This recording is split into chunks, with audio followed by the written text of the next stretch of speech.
is dealing with the unprecedented challenges of COVID-19 as the race to find treatments and a vaccine continues. Joining us now to share his own story is tech entrepreneur Steve Kirsch, who is the founder of the COVID-19 Early Treatment Fund. Good morning. Thanks for taking the time.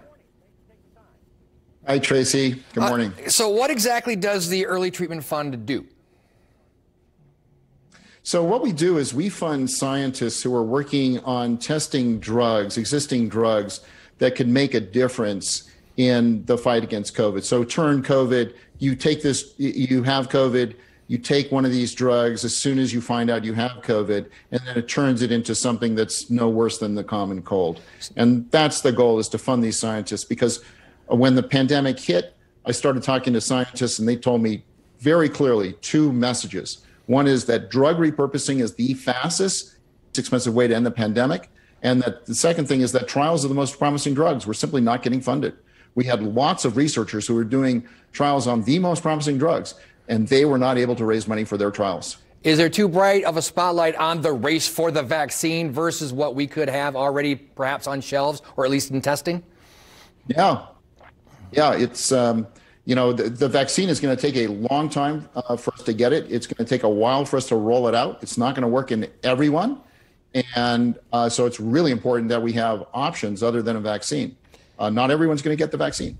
And so here we have something that we can roll out to people almost immediately after the clinical trial concludes, and let people know that this existing drug is effective against the disease.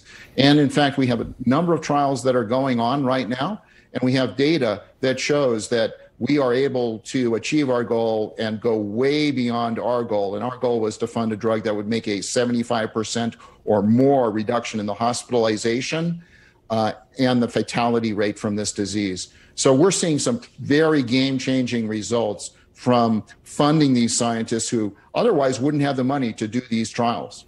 And do you have one that's perhaps more promising than others, or is it, again, like the vaccine situation where there are multiple potentials here? Yeah, well, we have one that I think will be published in the next few weeks that has dramatic reduction in the hospitalization rate. I can't talk about it now. Stay tuned for it. And then we have others that I think will be even more effective than that are coming down the pike. So I think we have a pretty good inventory of drugs that can make a huge difference in this disease. So what got you, tech entrepreneur, MIT grad, started up many companies, what got you so interested in this and dedicated and focused on this that you started putting your money behind your mouth? Simple. I'm a problem solver. And when I saw that the top scientists were not getting funded, that Chemostat, which is one of the top drugs that coronavirus experts said that they would take if they got sick, when I saw that that was not being funded, I said, I've got $1 million. I'm going to put my $1 million against this. I'm going to raise additional millions of dollars to fund these things. And people who want to make a difference, they can come to our website at treatearly.org, make a donation themselves. They can let other people on social media know about what we're doing. And also, hey, if you do get COVID, please don't just stay home. Please look for a clinical trial to enroll in and help us move the science forward. Appreciate your effort and your passion. We'll put that link on ours, IndyStyle.tv. Again, thank you for your time. Good luck. Sure, thanks.